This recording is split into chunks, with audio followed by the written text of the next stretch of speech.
Бул пирамида сознанияны вообще жатка билип алыңыздар, желательно.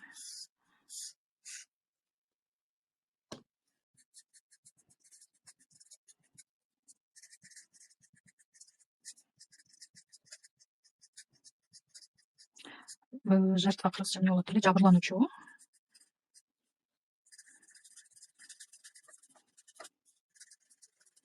Искатель, издөөчү. Игрок. Творец. Ну, пирамида сознания. Барыңыздар, качан сиздерге кайсы абалда карыз болосуңар? Же жертва позициясында, же жертва позициясындасыздар, караңыздар бар ошондойлор.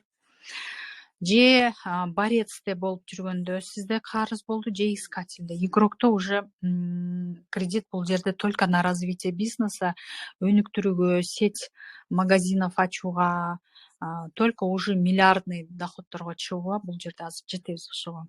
Так, жабырлануучу жертва позициясында сиздер кредит алдыңыздар дейли. Бул жерде кыйын болот кредитти төлөө, себеби уровень энергии дагы өтө төмөн. Сиздерде бул жерде өзүңүздөргө болгон ишенич дагы кичинекей, потенциалыңыз дагы кичинекей, ресурстарыңыз дагы кичинекей, баардыгы ушундай да кичинекей. Ошон үчүн бул жерде адамдар көбүрөөк минус абалда болушат, негативдүү ойлору бар, установкалары бар, ишенимдери бар, билими аз, ошол эле да, все, что сиздерде биринчи практикада чыккан негативдүү убеждениялардын баардыгы чоң акчага эмнеге жетпей атат? Бул жертва позициясындагы бүт силердин негативдүү немеңиздер, ишенимиңиздер. Ушул нерселер сиздерди кармайт, аркага тартат, ылдыйга. Жогору эмес, аркага тартат. Ушул позицияда отура бербеш үчүн эмне болот? Бизде вселенная деген нерсе бар. Творец, жараткан Алла Таалам — это наша вселенная десек болот. Ал бир жерде бир отургучта бизди карап отурган жок. Он вездесущ и везде с нами 24 часа. Итак, эмне болот ошондо? Любой адам ушул пирамида сознания боюнча өсүш керек. Ар бириңиздер. Эмне болот? Өз убактысында сиздер жертва позициясынан чыккан эмессиздер. Наалыган наалыган болот, акча, байлык бул жаман, башкаларды осуждение, жек көрүү, көрө албастык, зависть, экономия на себе, бул жерде өзүңүздөрдү урушуп жемелөө, каргануу дагы болот, тилдөө, урушабыз, балдарыбызды урабыз, то есть бүт жаман нерселердин баардыгы көбүрөөгү бул жертва позициясында. Но бизде эмне бар? Уровень мечты бар, мечтательность бар, биздин кыялдарыбызда дайыма биз ушул хотя бы игрок деңгээлинде болууну каалайбыз, себеби бул жерде могул уровеньден ары деп көрөйүн. Бул жерде миллиардеры, миллионеры и так далее. То есть изобилие ушул жерде, биз ошол жака умтулабыз в мыслях. Бирок по факту биз жертва болгон үчүн аракет жасабайбыз. Ошондо эмне кылат? Алла Таалам бизден ар жака түртүп баштайт. Жашоо сизди ошол жака түртүп баштайт. Кантип ошол эле жашооңуздарда пайда болгон кредит, кандайдыр бир, не дай бог эме, несчастный случай, оору болуп калышы мүмкүн, какой-то бир кырсык болуп калышы мүмкүн. Байкап көрүңүздөр, кээ ийгиликтүү адамдардын жашоосу ошол какой-то бир, биздин жашоо мындай эмес да, түз эмес, өйдө ылдый, какой-то бир провалдан кийин резко скачок жогору болгондогу, ошондон кийин ушул графа десек, ушул жогоруда болуп турат да. Нет, түшүп турат, это нормально, бирок в основном алар жогоруда жүрүшөт. А жертва эмне болот? Жертва постоянно көбүрөөк ылдыйда жүрөт, минустарда жүрөт. Жогору жакта бизде позитивный нерселер, бул жерде жашоо, сүйүү, байлык, акча, кыялдар, максат, саякаттоо, иш, это все вот здесь. Көбүрөөк сиз плюс абалда болсоңуз, сизде ааламдан плюс нерселер как магнит катары тартылып алат. Бул жердеги уровеньдеги адамдар карыз алса, оңой эле жаап коюшат. Бирок сиз карыз алып туруп, минуска түшүп кетип, көбүрөөк кыжаалат боло баштасаңыз, автоматически сизге сразу минус нерселер тартыла баштайт дагы. Опять страх, коркуу, дагы кыжаалатчылык, дагы акчаңыз бир жака кетти, дагы бирөөгө алданып калдыңыз, дагы бирөө бир нерсе кылып кетти. Это сиздин могул эмоциональный абалыңыз ошол нерсени тартып алат. Ошондуктан бизге очень важно жертва абалынан чыгып кетүү. Мен убагында ошол кезде депрессияга түшүп, стресс болуп, наалып жүргөн кезим жакшы эсимде бар. Мен үчүн жашоо вообще кызыксыз болуп калган. И кыялымда ушул жашоо болчу, аны даже уже кыялданбай калгам. Но мен жашоомдо вот эта соседкам мени подвела, алтынды жоготту, мени карызга киргизип койду. Хотя ал киргизген жок, мен өзүм добровольно ошону мойнума алдым. Потому что менде программа должника бар эле, милдеттүүлүк программасы болгон үчүн мен мойнума алдым. Жок болгондо мен ошол кызды төлөтөт элем өзүм. Поэтому менин бул состоянием эмне болду, материализовалось, и ушул состояние мени борецке эмес, изденүүчүгө алып келди. Потому что мен күрөшүүнү четсем, ошол кыз менен реально соттошмокмун. Аны наказание алдырмакмын. Күрөшүү деп коет да буну, позиция борец. Бул жерде көбүрөөк болбооңуздарды каалаймын, себеби бул жерде күрөшүүдөн энергияңыздар аябай көп кетет. И бир адамды наказывать эткенден кийин жашооңуздарда жашоо наказывать эте турган адамдар көп да. Ошолорду таштап бере берет да алдыңыздарга. Сиз ошол адамдар менен соттошосуз, ошол менен талашасыз, ошол менен тирешесиз. То есть это вечная борьба болуп кетет жашооңуздар. Ошон үчүн резко скачок желательно искательге өткүлө. Искательдер бул жерде курска катышып, жан дүйнөм эмне, оюм эмне үчүн ушундай болуп атат, почему мен карызга кирип кеттим деген изденүүчүлөр. Булардын соответственно уровени уже жертваныкына караганда көбүрөөк. Давайте по шкале бул жер 100% деп коелу. Ну, где-то бул жерде уже 50% сизде энергия бар экен. Биз как раз курста ушул уровень по процентности энергияңыз канча еще тагыраак токтолобуз. Приблизительно бул жерде уже 50%. Искательди, издөөчүлөр действительно издеген нерсесин табышат. Курстар, окуулар, жаңы профессия, жаңы мүмкүнчүлүк, жаңы коом, жаңы тааныштар. Потому что бул жерде жертва абалындагы сиздин негативдүү досторуңуздар по воле судьбы чыгышы мүмкүн, а может и бул жерде калып кетишет.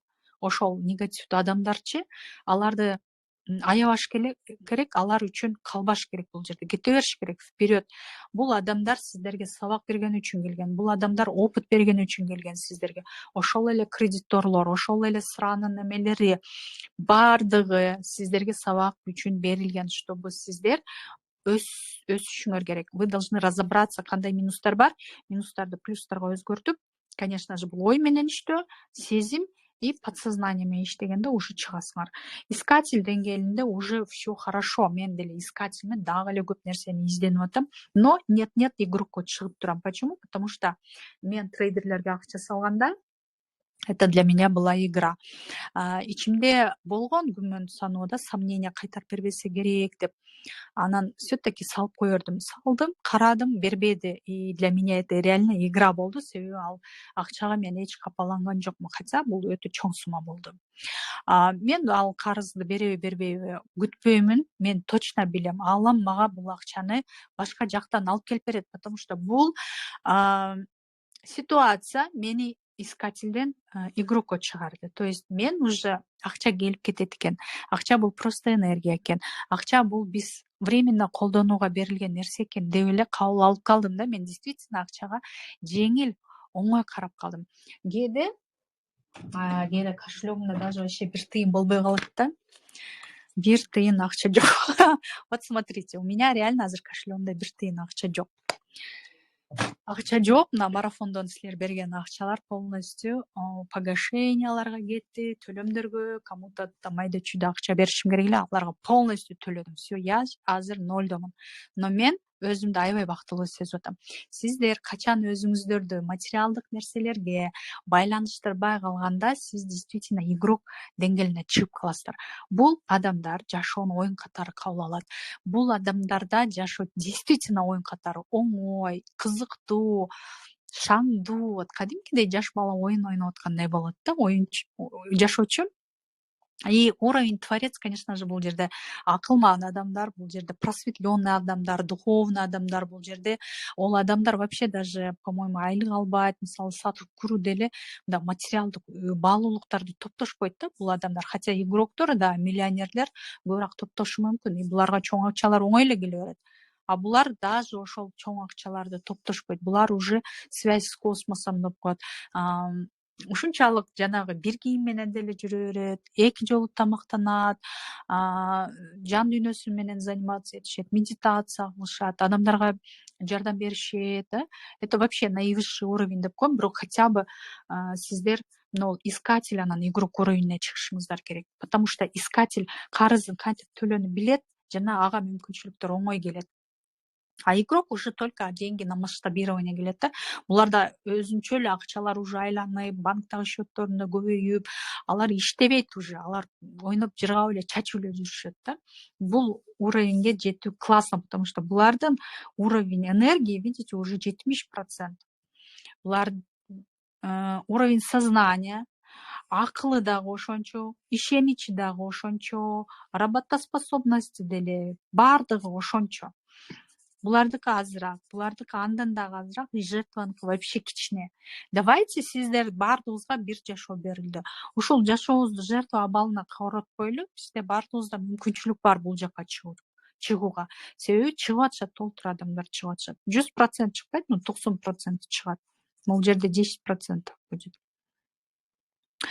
Поэтому, урматтуу айымдар, окугула. Азыр сиздер, мен куттуктайм сиздерди, искатель, издөөчүдөсүңөр. Мен марафонума давно уже менде окуп жүргөн айымдар бар. Силерди көргөнгө өтө кубанычтамын. Молодцы, значит, бул сиздерге билим керек. Дайыма биз билимибизди жогорулатып, жаңылатып турушубуз керек. Себеби жашоо өзгөрүлүп турат, законы өзгөрүлүп турат, вселенной, биздин вибрациялар өзгөрүлүп турат. Мошенниктердин да системалары жылдан жылга эмне болуп атат, совершенствоваться этип атат. Ошон үчүн биз дагы постоянно өзүбүздүн үстүбүздөн иштешибиз керек. Эгерде сизге карыз берилсе, значит, бул сизге звоночек, чыгышыңыз керек бул жака.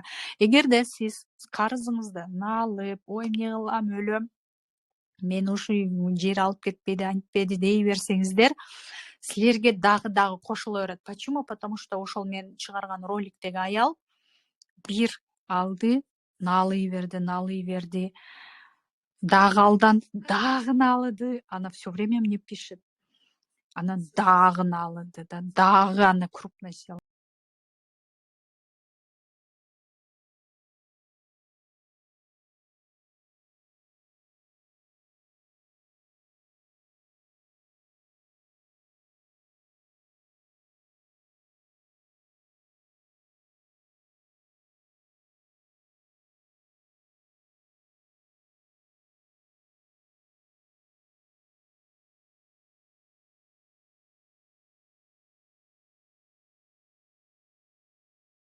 Давайте менин курсума окуңуз десем, акчам жок дейт. Видите, изденбейт. Она не ищет возможности. Ей вот здесь хорошо, налыган жагат, айда угуп коет мен налыганымды. Налыйм, анан как-нибудь ко мне перепадет деп отурат күтүп бир нерсеничи.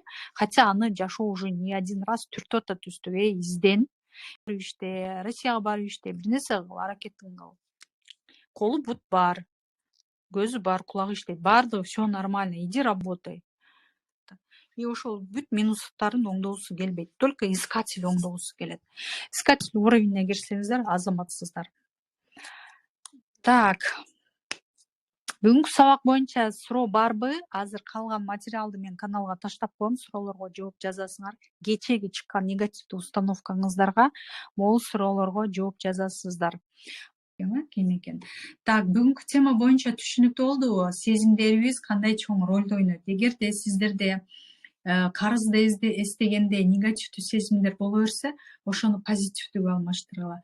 Только позитивдүү энергия сиздерди карыздан чыгарат. Себеби төмөн энергия менен сиздер карызыңыздардан чыкпайсыңар. Төмөн аз энергия силерди ошол жерде кармай берет. Силердин максатыңар энергияңыздарды дагы жогору жакка көтөрүшүңөр керек. Потому что силер ушул уровеньге келдиңер да. Ушул уровеньге келип калдыңар бессознательно, и, соответственно, энергияңыздар да ошондой жогору болуш керек. Жогору болгондо карызга жеңил оңой карап каласыңар. Берүүчү Алла Таала, аны барыңыздар билесиңер. Жазчылык нейрографиканы тартып жүргөм. И мен ошондо действительно өзүм жеңилдегем да, өзүм кыйнай берет экенмин да кыжалатчылык менен. Бирок биз ыраазычылык энергиясына өткөндө өзүбүз жеңилдейбиз, и акчаны кайтаруу мүмкүнчүлүктөрү пайда болот. Менде пайда болду десем болот, просто азыр мен ал жөнүндө айта албаймын эмне экенин, но, может быть, в будущем бөлүшө алам. Так что ал сумма мага кайра келишине мен ишенем, потому что акчанын функциясы ошол, келип кетүү. Мага убагында келген, мага опыт берип кетти. Значит, мен ошол чоң акчаны кармоого еще татыктуу эмес экен. Значит, менде блоктор бар экен. Значит, мен үстүмөн дагы иштешим керек экен. Значит, менде дагы деле аты неме болгон проработка не завершилась. Значит, мен дагы телим түшүшүм керек экен. Дагы 1-2 жашыма түшүшүм керек экен деген мага осознание келди. Ошон үчүн урматтоймдар, практикаларды жасаңыздар. Ким жасагысы келбей атса тоскоолдук, это нормально. Биздин мээ ошондой, өнүп калган нерсесин эле кылгысы келет, анан бир туруп эле айда чыгып аны жасоо, конечно же, неудобно болот да биздин мээге. Ошон үчүн тоскоолдуктарга баш бербегиле. Не хочется делать, өзүңүздөрдү заставлять этип 5-10 мүнөт убактыңыздар кетет, жасап коюңуздар. Хорошо? Баарыңыздар менен коштошом. Бул эфирдин дагы записин мен сактап коемун.